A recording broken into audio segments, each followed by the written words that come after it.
Voilà, bonjour à tous. Je vous remercie de vous être inscrite à mon nouveau webinaire donc sur le sujet développer la confiance en soi. Pour ceux qui ne me connaissent pas, alors attendez, il y a Ah, très bien.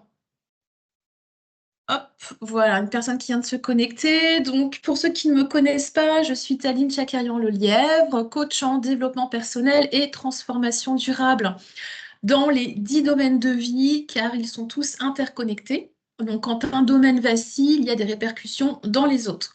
Donc, j'accompagne les femmes et les hommes de plus de 30 ans. Alors, ce webinaire gratuit va vous permettre de comprendre ce qu'est vraiment la confiance, identifier ce qui la bloque, activer des leviers concrets et repartir avec un plan d'action personnel. Alors, bien évidemment, on va survoler parce qu'on a une petite heure ensemble.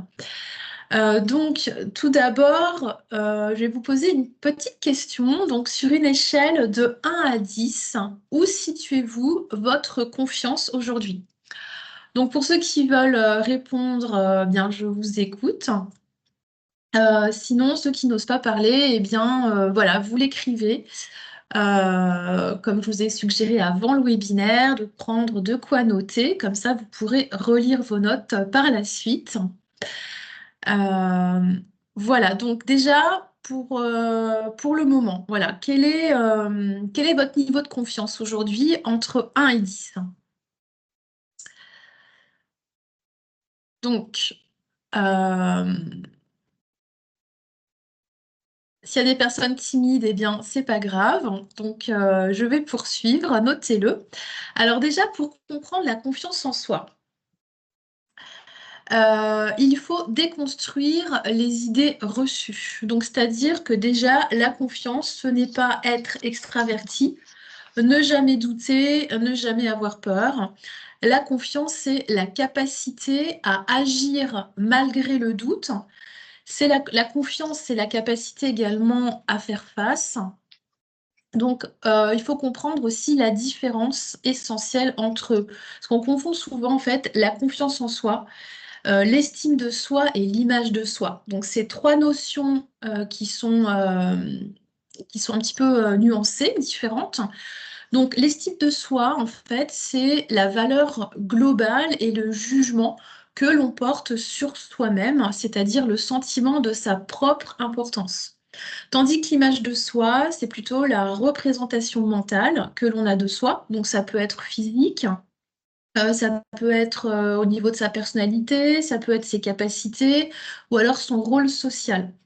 Et c'est vrai que souvent, les personnes ont une image d'elles, en fait, souvent altérée souvent à cause de l'aspect physique, mais bon, pas seulement.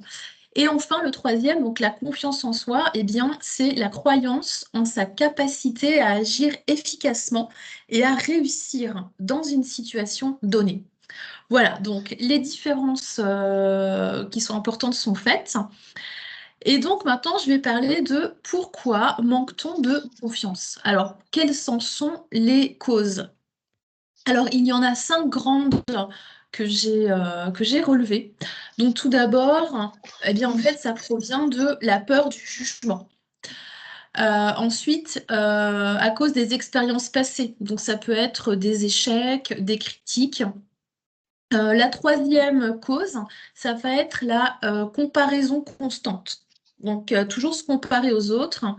Ça, je pourrais en parler un peu plus longuement s'il y a des personnes qui sont concernées. C'est en fait, chaque personne a son chemin.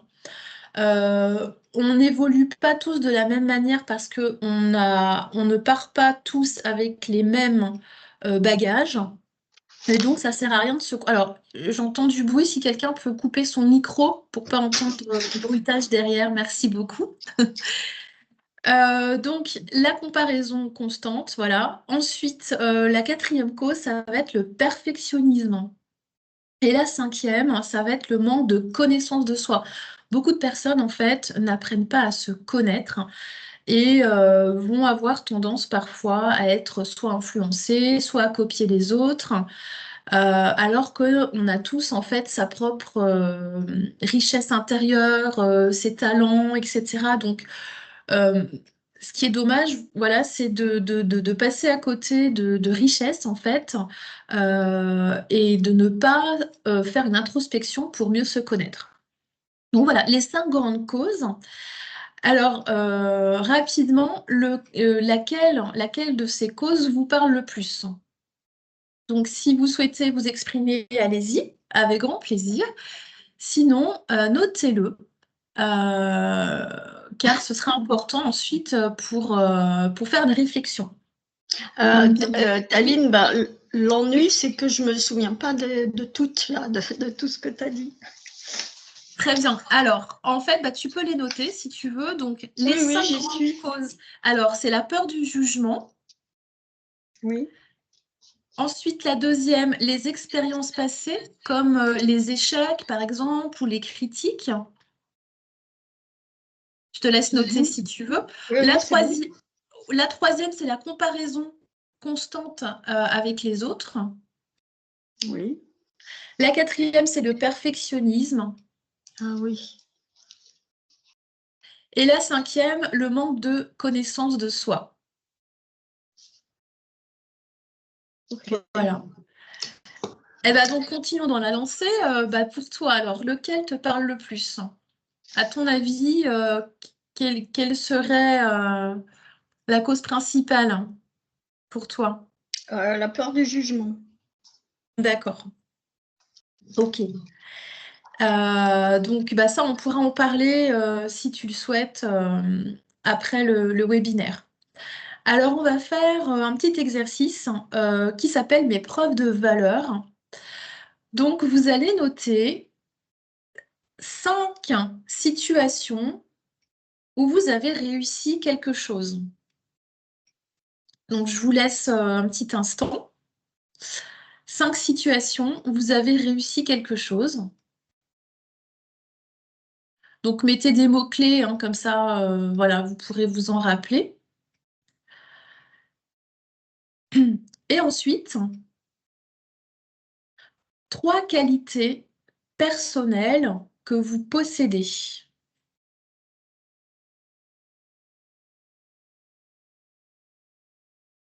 Puis, une difficulté que vous avez déjà surmontée.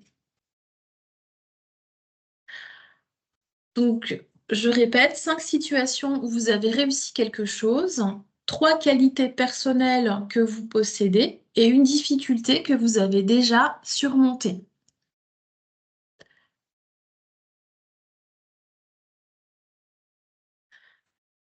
Donc, ce qu'il faut retenir en fait, c'est que la confiance se nourrit de preuves concrètes et pas d'opinions.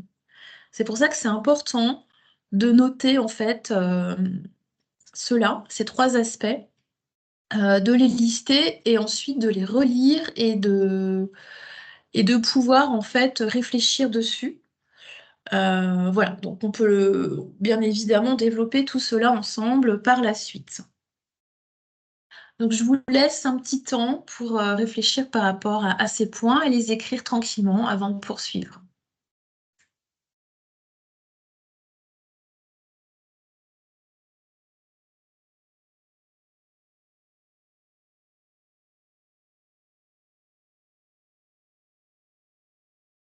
À présent, je vais évoquer les 4 leviers puissants pour développer la confiance. Alors, le premier, il s'agit de passer à l'action avec la méthode des petits pas. Donc ça, en fait, c'est une stratégie bien connue. C'est-à-dire que la confiance vient après l'action. Donc, la mise en place d'une action, même petite, est extrêmement importante. Pourquoi? Parce que elle va vous permettre de réaliser que vous êtes capable d'atteindre un objectif que vous vous êtes fixé. Alors bien évidemment, si vous vous fixez un objectif qui n'est pas atteignable, ça va être beaucoup plus compliqué et vous allez perdre confiance en vous. Donc Le but, en fait, c'est de réaliser des objectifs qu'on appelle SMART. Donc, en fait, il faut que votre objectif soit spécifique. S comme spécifique, M mesurable, A atteignable, R réalisable et T temporel dans le temps. Imaginons que vous souhaitez construire une maison. Eh bien, elle va pas se faire en 2 jours, hein. Voilà, donc du coup, il y a des étapes à respecter, petit à petit. Voilà, donc vous avez compris. Ensuite, le deuxième levier puissant, ça va être de transformer son dialogue intérieur. Donc, par exemple, bien souvent, on se dit «je ne suis pas capable». Eh bien, en fait, il faut transformer ce dialogue, cette idée, en fait, cette pensée plutôt limitante, en «je suis en train d'apprendre». Voilà. Donc, il y a toujours un début à tout, un apprentissage. Et donc, si on n'est pas capable de faire quelque chose, c'est pas parce qu'on n'en a pas la capacité ou l'intellect ou que sais-je, c'est que pour le moment, voilà, on n'a pas réussi, mais on est en train d'apprendre justement, on est en chemin pour y arriver. Voilà. Donc, il faut être patient aussi. L'apprentissage, le changement, la transformation, ça nécessite en fait un temps, un certain temps. Voilà. Donc, le troisième levier, c'est de sortir de la comparaison. Donc, on en a parlé tout à l'heure. Se comparer à soi hier, en fait, comme on était hier, ou il y a quelques semaines, ou quelques mois, quelques années, ce n'est pas le soi d'aujourd'hui. Donc, quelqu'un qui est dans un état d'esprit, une démarche d'évoluer, d'avancer, en fait, bah, elle n'a pas à se comparer à avant parce qu'on progresse constamment. Et donc, le quatrième levier puissant pour développer sa confiance, c'est de construire un environnement soutenant. Donc, c'est quoi en fait? C'est de faire attention à entretenir de bonnes fréquentations. Son cadre de vie, En fait, il y a beaucoup de personnes qui ne sont pas attentives à leur environnement. Et si vous faites bien attention, il y a toujours des personnes qui vous hissent vers le haut et d'autres qui vous rabaissent, qui vous dénigrent, qui vous critiquent. Alors, soit de manière inconsciente parce qu'elles-mêmes, en fait, ne sont pas capables d'avancer, d'évoluer, et donc, du coup, sont peut-être soit jalouses que vous essayez d'y arriver ou que vous y arriviez, ou bien ont des pensées limitantes. Ça peut être tout un tas de raisons. Donc, c'est extrêmement important de bien s'entourer. Et parfois, même si c'est difficile, il faut savoir faire le vide autour de soi. Donc, il y a certaines... En fait, dans la vie, il y a plusieurs fenêtres de vie, plusieurs périodes de vie. Et parfois, il faut savoir faire le tri quand c'est nécessaire au niveau de ses relations. Et dans le cadre familial également. Voilà. Ensuite, concernant le cheminement pour gagner confiance en vous, c'est important d'avoir un plan d'action personnalisé. Alors, pour ce faire, vous allez reprendre votre feuille et je vais vous proposer de noter, de répondre en fait à mes 3 questions suivantes. Alors, quelle action concrète vais-je faire dans les 48 heures? Alors ça, bien évidemment, ça va être par rapport, je ne vous l'ai pas dit au début, mais c'est évident. Une action, en fait, elle se mène par rapport à un objectif que vous vous êtes fixé. Donc là, l'objectif, c'est d'avoir confiance en vous, de développer votre confiance, mais en fait, ce qu'il faut comprendre, c'est d'où vient ce manque de confiance en vous. Donc il y a quand même un travail d'introspection à faire. D'où vient-il? Et si vous ne le savez pas, c'est de vous demander dans quelles circonstances vous ressentez ce manque de confiance en vous. Est-ce que c'est dans un environnement professionnel, personnel? Dans quelle situation précise vous avez ce sentiment? Comment ça se matérialise, etc. Et qu'est-ce que vous souhaitez obtenir, réaliser vraiment? Imaginons, je prends un exemple professionnel.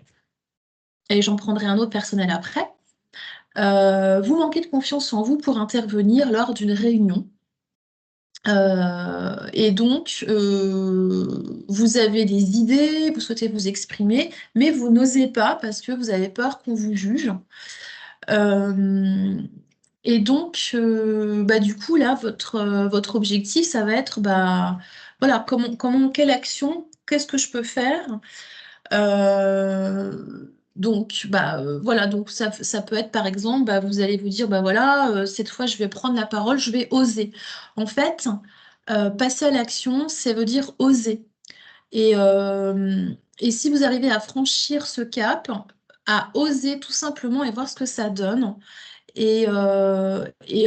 en fonction de ce que ça va apporter, en fait, souvent, vous allez être agréablement surpris et de vous dire, ah bah oui, finalement, j'ai bien fait de prendre la parole. Parce que souvent, les gens qui n'osent pas, qu'est-ce qui se passe dans leur tête? C'est qu'ils ont un schéma de négativité. Ils anticipent quelque chose de négatif qui n'a pas eu lieu. Alors en fait, c'est un état d'esprit qu'il faut changer. Il faut se dire, mais oui, je n'ai rien à perdre. Qu'est-ce que j'ai à perdre finalement? Qu'est-ce qui va se passer? Et si ce que je dis est intéressant? Parce que tout ce que vous ne dites pas, potentiellement, ça peut être quelqu'un d'autre qui va prendre la parole et qui va partager une idée que vous avez eue, mais que vous n'avez pas osé développer, présenter devant vos collègues. Voilà, bon, ça c'est un exemple.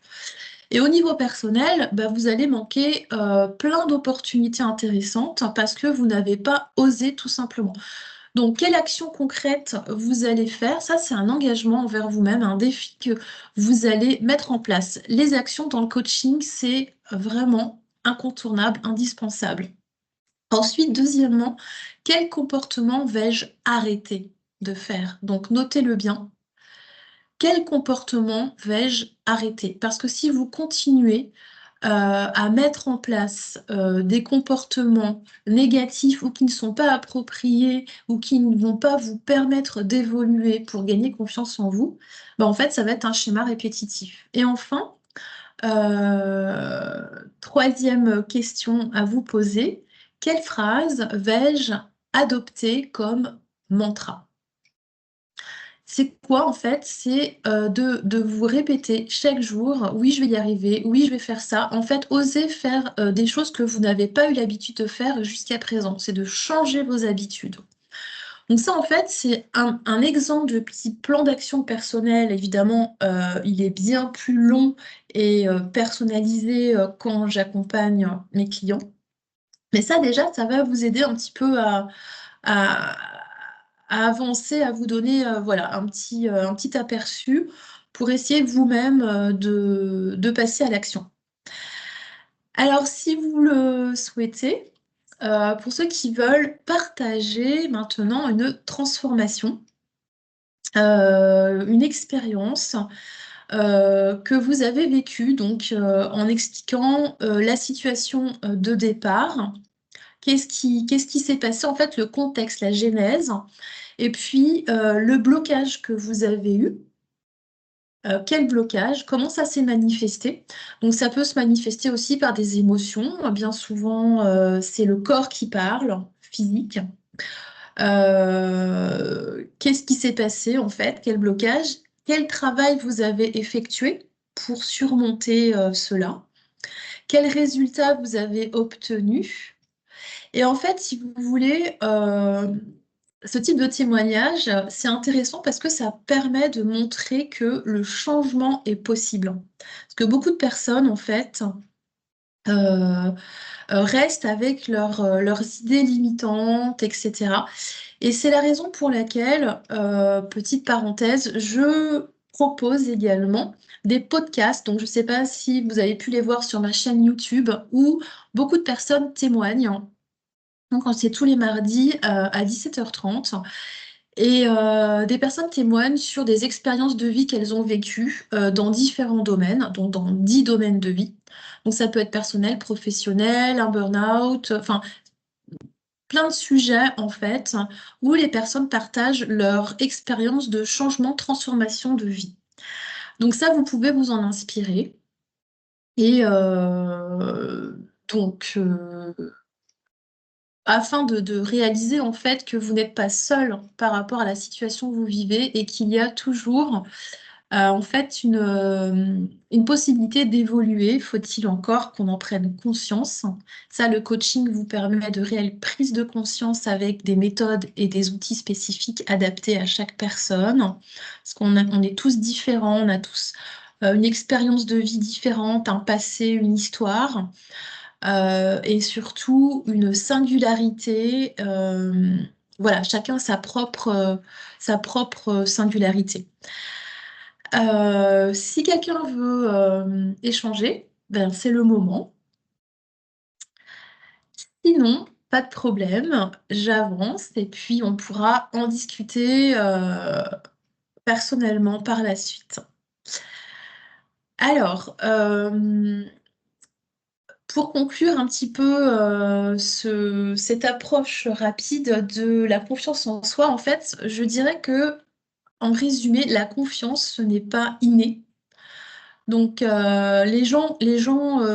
certaines personnes que vous voyez qui semblent avoir une confiance en elles, être déterminées, être sûres d'elles, etc. Vous pensez peut-être que voilà, dans sa nature, elle a toujours été comme ça, vous l'admirez, etc. Mais en fait, cette personne a peut-être travaillé sur elle-même et ce n'est pas forcément inné. C'est pas, voilà, ça se développe, ça se travaille, ça s'acquiert.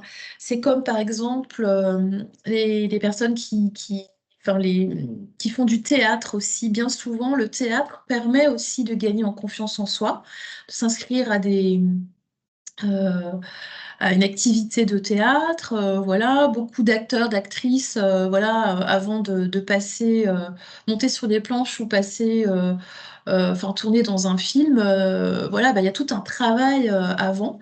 Pareil pour tous les artistes en fait, ou n'importe quel métier, face au public ou voilà, ou même dans sa vie privée. C'est un travail sur soi. Ensuite, je dirais que la confiance donc se construit et surtout elle s'entraîne. Donc ça va être petit à petit se lancer des défis et puis gagner confiance en soi comme ça, voilà, en essayant, en osant, ne pas rester dans sa zone de confort, surtout pas, et ne pas avoir peur du jugement des autres parce que encore une fois, ce n'est pas les autres ne savent pas en fait d'où vous venez, ce que vous faites, votre parcours, par où vous êtes passé, etc. Et ces personnes qui vous jugent, elles, qui sont-elles pour vous juger? Est-ce qu'elles sont supérieures à vous? Vous pensez qu'elles sont peut-être supérieures à vous dans un certain domaine, mais dites-vous bien que on a tous notre zone de talent, on a tous nos défauts, on est sans cesse dans une démarche d'amélioration continue. On apprend toute sa vie jusqu'à sa mort, et donc personne n'a à vous juger, en fait. Et donc voilà, donc tout ça, ça se développe. Et c'est la raison pour laquelle je vous propose un accompagnement personnalisé. Donc, c'est un programme sur 3 mois parce qu'en fait, on ne change pas en une séance. Donc, si vous sentez que c'est le moment pour vous de franchir un cap, eh bien, je vous offre un échange personnalisé pour faire le point ensemble pendant 30 minutes. C'est gratuit. Donc, n'hésitez pas à me contacter, à prendre un rendez-vous découverte via mon agenda en ligne que vous trouverez sur mon site www.coachdevitaline.com. Donc, vous cliquez sur prendre un rendez-vous découverte et je me ferai un plaisir d'échanger avec vous. Voilà, donc si vous avez des questions, n'hésitez pas. Je vous écoute. Si vous n'osez pas les poser en direct, eh bien, nous pourrons en discuter, voilà, comme je vous le proposais lors d'un rendez-vous découverte. Donc, c'est le moment. On peut échanger si vous le souhaitez de manière anonyme, parce que ce webinaire est enregistré. Voilà, donc pour information, j'interviens également dans, comme je le disais au début, 10 domaines de vie. Donc, ils sont tous interconnectés. Donc, si vous le souhaitez, je peux les énoncer rapidement. Donc, il s'agit du premier domaine, l'argent et la finance. Le deuxième domaine, le travail et les projets professionnels. Donc, le troisième domaine, la santé et le bien-être. Le quatrième domaine, les loisirs et les plaisirs. Cinquième, l'environnement. Donc, quand je parle de l'environnement, en fait, ça va être euh, l'environnement dans lequel vous évoluez. Donc, c'est-à-dire euh, où vous vivez, votre habitat, les personnes qui vous entourent. En fait, ça va être comment vous êtes conditionné, vous voyez, parce que ça, c'est extrêmement important. Le sixième domaine, ça va être la vie sociale et vos relations. Le septième, la famille et les amis. Le huitième, la vie amoureuse. Le neuvième, le développement personnel. Et le dixième domaine, le sens de la vie, extrêmement important. Parce qu'en fait, si on n'a pas trouvé le sens de sa vie, eh bien, en fait, bah, ça a des répercussions extrêmement importantes, notamment dans le domaine professionnel.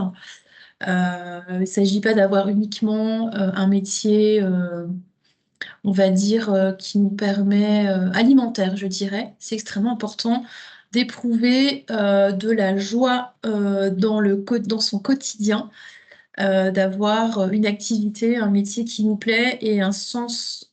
Le sens de sa vie, en fait, c'est d'avoir, je dirais, une mission de vie. Pourquoi on est sur Terre? Qu'est-ce qui nous motive à se lever chaque jour, etc. Voilà, donc vous l'avez compris, tous ces domaines sont interconnectés. Quand un domaine vacille, ne fonctionne pas, ça a forcément des répercussions dans d'autres domaines. Voilà.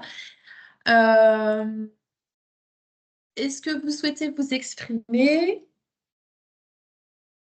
Non, personne. Eh bien, écoutez, je vous dis à Non, bientôt. Oui? j'allais Ok, dire, ben non, c'est pour moi, en tout cas, c'est trop tôt. Il faut que je relise et que je réfléchisse, bien sûr. Il faut surtout. toujours un petit temps pour maturer, réfléchir, il n'y a pas de problème, il n'y a aucune urgence, c'est vraiment chacun avance à son rythme. Et donc, quand vous vous sentez prêt, en fait, eh bien, moi, je reste à votre écoute pour échanger et avancer ensemble si vous le souhaitez. Donc, j'aborderai une nouvelle thématique la semaine prochaine. Et voilà, donc sur un nouveau sujet. Et je vous dis à bientôt. Prenez bien soin de vous. Et je peux également, si vous le souhaitez, programmer des ateliers en présentiel. Voilà, mais c'est dans les Yvelines. À bientôt!